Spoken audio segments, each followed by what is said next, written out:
त्याग एवं तपस्या का दूसरा नाम है किसान, जो अपने जीवन भर अन्न उपजाने के लिए तपस्या करता है। चाहे तपती धूप हो, कड़ाके की ठंड हो या मूसलाधार बारिश, तब भी इसकी साधना कोई तोड़ नहीं पाता, ताकि अपने कर्तव्य का पालन कर ये सबका पेट भर सके।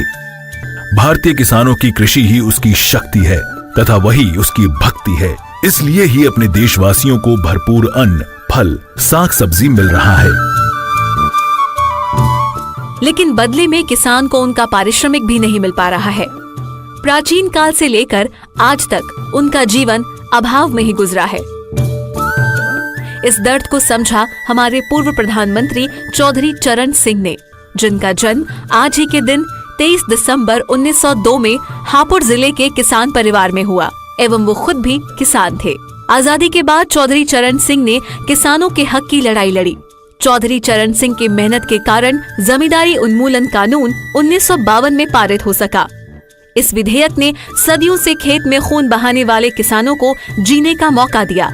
इसलिए देश के किसान चौधरी चरण सिंह को अपना मसीहा मानते हैं।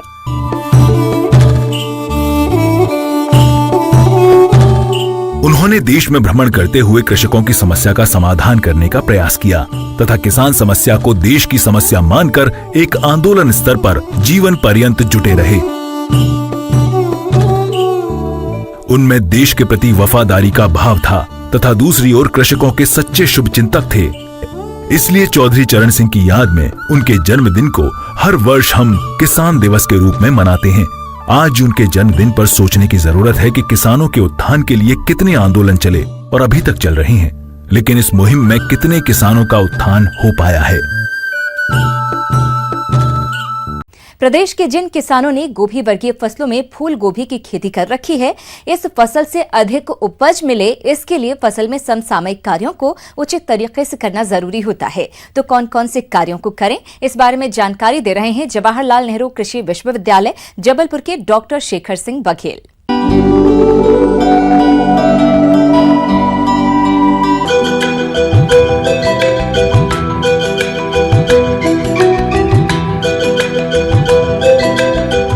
किसान भाइयों, अगर हम सब्जी की बात करते हैं तो फूल गोभी विशेष रूप से हमारे किसान भाई खेतों में उत्पादन करते हैं और इस समय वानस्पतिक वृद्धि साथ ही साथ फूल बनने की स्थिति आ चुकी है और हमारे खेतों में हम देख सकते हैं कि फूल जो है वो धीरे धीरे बनना प्रारंभ हो रहा है। ऐसे समय में हमें कुछ समसामयिक बातें हैं जिनका विशेष रूप से ध्यान रखना है।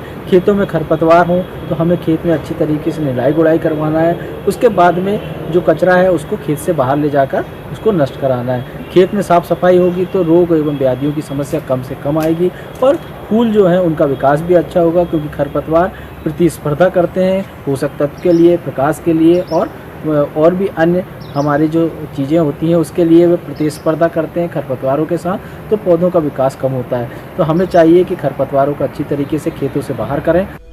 किसान भाइयों, फूलगोभी की फसल से अधिक उत्पादन मिले, इसके लिए आप फसल की सिंचाई करते हुए उर्वरकों का प्रयोग कैसे करें, इसकी जानकारी कुछ इस प्रकार से है।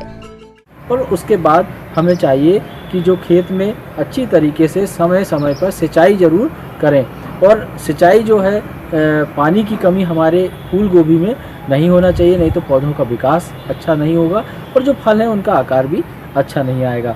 इसके अलावा किसान भाइयों, अच्छी पैदावार लेना है तो हमें पोषक तत्वों का विशेष रूप से ध्यान रखना होगा और बेसल डोज जब हम डाल देते हैं किसी भी फसल में, उसके बाद हमारा नाइट्रोजन की जो मात्रा है उसकी दूसरी और तीसरी जो मात्रा समय समय पर विशेषज्ञ की सलाह से जो आप डालते हैं उसका विशेष रूप से ध्यान रखें और पानी देने के साथ ही उन पोषक तत्वों का आपको खेतों में समय पर देना है ताकि उसका सही लाभ हमारे पौधों को प्राप्त हो। किसान भाइयों, फूलगोभी की फसल को कीटों द्वारा अधिक नुकसान पहुंचाया जाता है, तो आप कैसे करें इनका नियंत्रण, आइए जानते हैं। प्रारंभिक स्थिति में क्योंकि कई बार रस चूसक जो कीट है उनकी समस्या बहुतायत में देखी जाती है।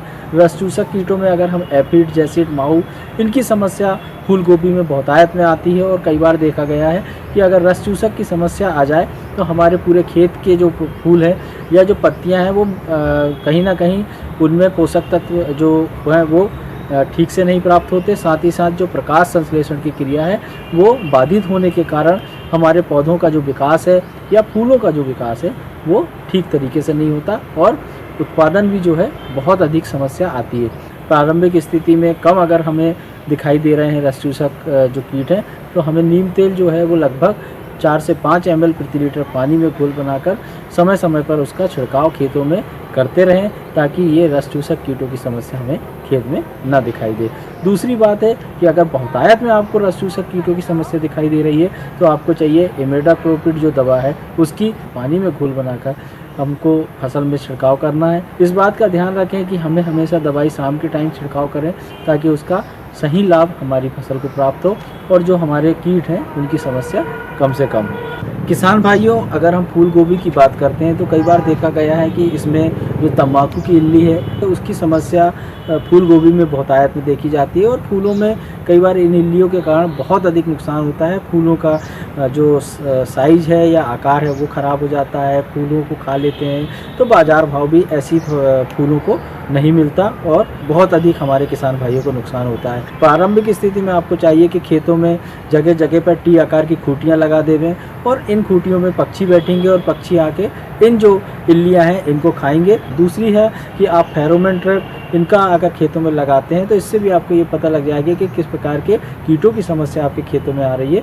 तो आप निरीक्षण करें और खेतों में अगर इस प्रकार की समस्या दिखाई दे रही है तो आपको चाहिए कि जो ट्राइजोफास दवा है इसकी 1 से 1.5 ml मात्रा प्रति लीटर पानी में घोल बनाकर आपको फसल पर छिड़काव करना है ताकि इन इल्लियों की समस्या का समाधान हो सके। इसके अलावा फूलगोभी की फसल में पत्ती धब्बा रोग भी देखने में आता है, जिसकी वजह से उत्पादन में भारी कमी आ जाती है। तो आप कैसे करें इसका नियंत्रण, आइए जान लेते हैं। इसमें विशेष रूप से चाहिए कि आप कई बार पौधों को देखेंगे तो उसमें पत्ती धब्बा जो समस्या है वो भी बहुत आयत में दिखाई देती है। इसमें नीचे के जो पत्तियां हैं उनमें धीरे धीरे धब्बे बनते हैं, छोटे छोटे धब्बे फिर बड़े आकार के बन जाते हैं और पूरा पौधा ही जो है वो धीरे धीरे पत्तियां सूखने के कारण पूरा पौधा ही सूख जाता है। ऐसे समय में हमें चाहिए कि हम इसमें कोई फफूंदनाशी दवा जैसे कॉपर ऑक्सीक्लोराइड है या M45 है, ऐसी दवाओं की लगभग 2 ग्राम मात्रा प्रति लीटर पानी में घोल बनाएं और इसका अच्छी तरीके से छिड़काव करें ताकि ये बीमारियां जो हैं इनका बहुत अधिक फैलाव ना हो। खेतों में इसका सही समय पर आप इसका नियंत्रण कराएं और नियंत्रण करने के बाद में आपके पौधों का अच्छा विकास भी होगा और विकास होने के बाद उसका सही लाभ आप प्राप्त कर पाएंगे। हमारे जिन किसान भाइयों ने दाल वाली मटर की फसल लगाई हुई है उनकी फसल अभी बढ़वार की अवस्था पर है और इस फसल से अधिक उपज प्राप्त करने के लिए कुछ कार्यों जैसे खरपतवार, सिंचाई और कीट रोग नियंत्रण किया जाना जरूरी होता है। तो आप किस तरह से करें इन सभी कार्यों को, इस बारे में जानकारी दे रहे हैं आंचलिक कृषि अनुसंधान केंद्र मुरैना के डॉक्टर संदीप सिंह तोमर। हम देखते हैं किसान भाई प्रमुख दलहनी फसल जो मटर है इसे तो सब्जी के लिए उपयोग करते हैं या दाल बनाने के लिए उपयोग करते हैं। ये रबी में हम देखते हैं कि रबी का जो सीज़न है, शरतकालीन सीज़न है, इसमें अच्छा उत्पादन के लिए और किसान की अच्छी आमदनी के लिए बहुत उपयुक्त मानी जाती है। किसान भाइयों, मटर की फसल बढ़वार की अवस्था पर है और इस समय फसल के साथ अनेक प्रकार के खरपतवार भी उग जाते हैं जो कि फसल के साथ हवा, पानी, सूर्य के प्रकाश और पोषक तत्वों के लिए प्रतिस्पर्धा करते हैं, जिससे फसल की बढ़वार बाधित होती है। तो आप किस तरह से करें इनका नियंत्रण, आइए जानते हैं। खरपतवार की प्रबंधन की बात करें, हम देखते हैं किसान भाई इसमें दलहनी फसल होने के नाते या तो बुवाई के समय हम इसमें फ्लूक्लोरेलिन जो बाशालिन नाम से आती है उसकी 1 लीटर मात्रा प्रति हेक्टेयर के हिसाब से बुवाई से पूर्व आपने खेत में छिड़क करके मिक्स कर दी होगी और उसके बाद बुवाई की होगी। यदि किसान भाई ये उपयोग नहीं किया है तब आपको इसमें निराई गुड़ाई करना आवश्यक है जहाँ पर खरपतवार लगते हैं, क्योंकि इसमें विभिन्न तरह के सकरी एवं चौड़ी पत्ती वाले खरपतवार होते हैं।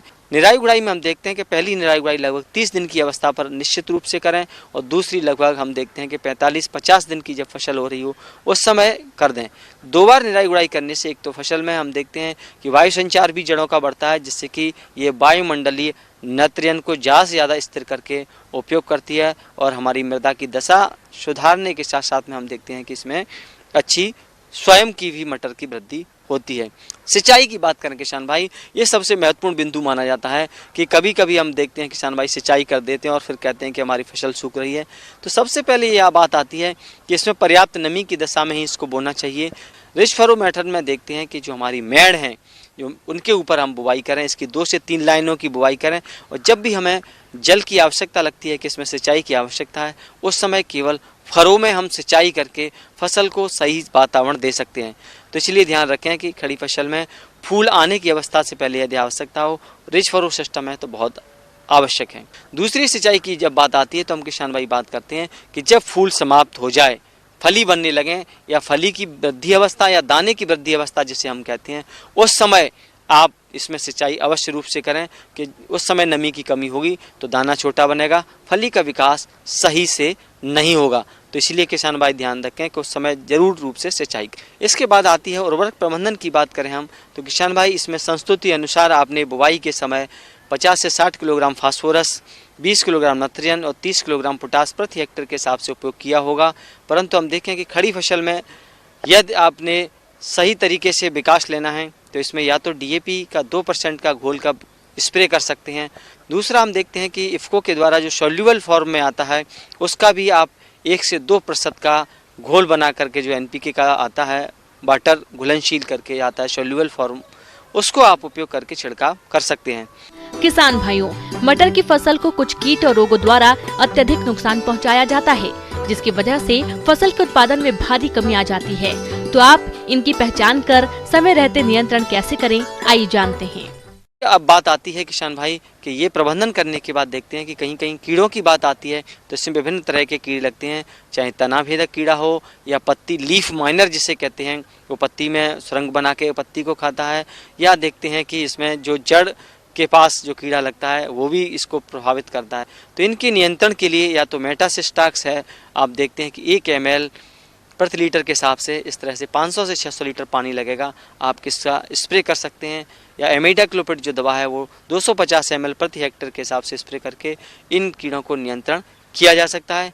बीमारी की बात करें तो किसान भाई हम देखें कि इसमें या तो पाउडर मिल्डी लगती है तो उसमें सल्फेक्स का उपयोग कर सकते हैं, और अन्य जो बीमारियां लगती हैं तो उसमें हम देखते हैं कि कार्बनडाजिम जो दवा है उसका 2 ग्राम प्रति लीटर के हिसाब से आप स्प्रे कर दीजिए, 500 लीटर पानी लगेगा, निश्चित रूप से सही होगा। या ट्राइकोडर्मा जो पाउडर आता है वो 4 से 5 ग्राम प्रति लीटर पानी में घोल बनाकर स्प्रे कर सकते हैं, उससे भी विभिन्न तरह की बीमारियों का नियंत्रण किया जा सकता है। इस तरह से हम मटर से अच्छा उत्पादन ले सकते हैं।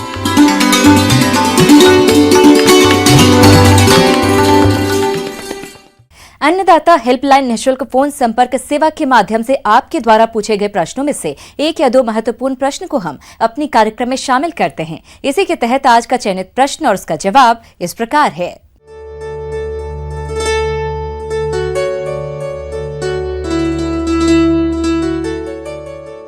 अन्नदाता निःशुल्क फोन संपर्क सेवा के माध्यम से पूछे गए प्रश्नों में से आज हमने जिस प्रश्न को कार्यक्रम में शामिल किया है उसे पूछा है ग्राम रतियापुरा, जिला भिंड के कृषक जनक कुशवाहा ने। यह गाय तथा भैंसों में कृत्रिम गर्भाधान के बारे में जानकारी चाहते हैं। तो जनक कुशवाहा जी, आपकी जानकारी के लिए प्रस्तुत है कार्यक्रम का यह अंश। पशुपालन भारतीय ग्रामीण अर्थव्यवस्था की आधारशिला है। इसमें मवेशी पालन एक मुख्य घटक है। दुग्ध उत्पादन बढ़ाने का सर्वोत्तम उपाय नस्ल सुधार है, जिसे पशुपालन की आधुनिक तकनीक अपनाकर किया जा सकता है। इसमें कृत्रिम गर्भाधान भी शामिल है। तो पहले मैं किसान भाइयों को बताऊंगा कि कृत्रिम गर्भाधान क्या है। कृत्रिम गर्भाधान एक ऐसी विधि है जिसमें कि हम नर पशु द्वारा वीर्य को कृत्रिम विधि द्वारा एकत्रित करते हैं, उसको संसाधित करते हैं और प्रोसेस करते हैं। संसाधित प्रोसेस करके फिर उसको हम कृत्रिम विधि द्वारा ही मादा पशु के प्रजनन नली में डिपॉजिट कर देते हैं। कृत्रिम गर्भाधान कराने से पहले किसान भाइयों को जानवरों में गर्मी के लक्षण को जानना अति आवश्यक। जैसे गाय है, यदि गाय गर्मी में आएगी तो वो दूध देना कम कर देती है, चारा दाना कम कर देती है, एक गाय दूसरे गाय के ऊपर चढ़ती है, और जो गर्म गाय होती है वह चुपचाप शांत होकर खड़ी रहती है। उसके जो है पेशाब के रास्ते कुछ सफ़ेद लसलसा स्राव आता है और उसके वेजाइना में सूजन आ जाता है।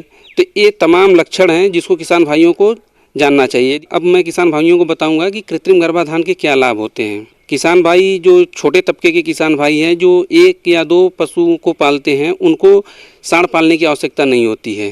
दूसरी बात यह है कि किसान भाइयों को रिकॉर्ड रखने में आसानी रखती है, क्योंकि जिस दिन वो कृत्रिम गर्भाधान कराएं और उस दिन को वो नोट कर लेते हैं तो उनको जो बच्चा देने का दिन का आसानी से पता लगाया जा सकता है। इस विधि में मादा को नर से सीधे नहीं मिलाया जाता है, बल्कि कृत्रिम विधि से गाय को गाभिन करा दिया जाता है। क्योंकि गर्भाधान के लिए 1 या 2 शुक्राणु ही काफी होते हैं, लिहाजा कृत्रिम विधि से निकाले गए वीर्य को पतला कर जरूरत के मुताबिक सैकड़ों मादाओं को गाभिन किया जा सकता है। यही नहीं, अत्यधिक दूध बढ़ाने की क्षमता रखने वाले सांडों के वीर्य से दुनिया के किसी भी हिस्से में मादाओं को गाभिन करके उनकी संततियों में दूध की मात्रा बढ़ाई जा सकती है। तरल नाइट्रोजन की मदद से वीर्य को -196 डिग्री सेंटीग्रेड तक ठंडा किया जा सकता है। इसे कई सालों तक संभाल कर रखा जा सकता है। इसके अलावा कृत्रिम गर्भाधान से और भी फायदे हैं, जैसे कुछ बीमारियां ऐसी होती हैं जो मादा से नर में और नर से मादा में फैलती है। कृत्रिम गर्भाधान विधि अपनाते हैं तो इन बीमारियों से बचा जा सकता है। इसके अलावा कृत्रिम गर्भाधान से हम कुछ ऐसे भी सांड होते हैं जो अच्छे नस्ल के हैं लेकिन वो बूढ़े हो गए हैं या वो जानवरों पे नहीं चढ़ सकते हैं, उनका पैर टूटा है, तो हम उसके भी वीर्य को निकाल के हम मादा पशु में डाल सकते हैं। इसके अलावा पाल दिलाने में भी आसानी रहती है, चोट नहीं लगता है। तो कृत्रिम गर्भाधान एक अच्छी तकनीक है और कृत्रिम गर्भाधान कराने का एक सही समय होता है। यदि जानवर गर्म होती है और सुबह में गर्मी में आती है तो शाम को कराएं, और शाम को गर्मी में आती है तो अगले दिन सुबह ही कृत्रिम गर्भाधान कराएं। और कुछ जानवर ऐसे होते हैं जो कभी कभी 36 घंटे 40 घंटे तक गर्म रहते हैं तो उनको 12 घंटे के अंतराल पे कम से कम 2 बार जो है कृत्रिम गर्भाधान कराएं। और कृत्रिम गर्भाधान कराने के बाद किसान भाइयों को ध्यान देना चाहिए कि जानवरों को शांत वातावरण में रखें, कुछ देर तक उसको चलने फिरने न दें, उसको जो है अच्छा भोजन दें, थोड़ा एपेटाइजर टाइप का भोजन दें जो आसानी से सुपाच्य हो, और कम से कम आधे घंटे तक उसको छायादार जगह पर रखें। वीर्य सेचन के बाद जल्दी ही गर्भ परीक्षण आर्थिक दृष्टि से महत्वपूर्ण है। गाय व भैंस की परीक्षा कुछ लक्षणों को देखकर ही की जाती है। परंपरागत विधियों में मादा को देखकर गर्भ का अनुमान लगाना, पेट थपथपाना, प्रजनन अभिलेख, वीर्य सेचन के बाद मद में न आना आदि शामिल है। पशुपालक को इस बात का खास ख्याल रखना चाहिए कि पशु को समय से गर्भ धारण कराएं। ब्याने के बाद 2 से 3 महीने के अंदर दोबारा पशु गाभिन हो जाए और बच्चा देने का अंतर 12 से 13 महीने से ज्यादा न हो। ये तभी संभव है जब गाय भैंस को भरपूर संतुलित आहार मिले और उनकी प्रबंधन व्यवस्था अच्छी हो। गाय भैंस के ब्याने से 2 महीने पहले उसका दूध सुखा देना चाहिए। दूध सुखाने के लिए 15 से 20 दिन पहले से थनों से धीरे धीरे कम दूध निकालें। इस प्रकार से दूध सूख जाता है। इन 2 महीनों में पशु को पौष्टिक दाना मिश्रण देना चाहिए। इस अवस्था में जितनी अच्छी देखरेख होगी उतना ही ब्याने के बाद अच्छा दूध उत्पादन लंबे समय तक प्राप्त होगा। और जो किसान भाई दूर दराज इलाके में रहते हैं जिनको कि आसानी से कृत्रिम गर्भाधान का लाभ नहीं मिल पा रहा है तो वह अपने निकट के पशु चिकित्सा केंद्र पे संपर्क करे और प्रयास करें कि वो पशु चिकित्सक को ही बुला के गर्भाधान कराएं। तो किसान भाई यदि इन सब सारे बातों को ध्यान में रखते हैं तो पशुओं में गर्भित होने का दर बढ़ा सकते हैं और अधिक से अधिक लाभ कमा सकते हैं।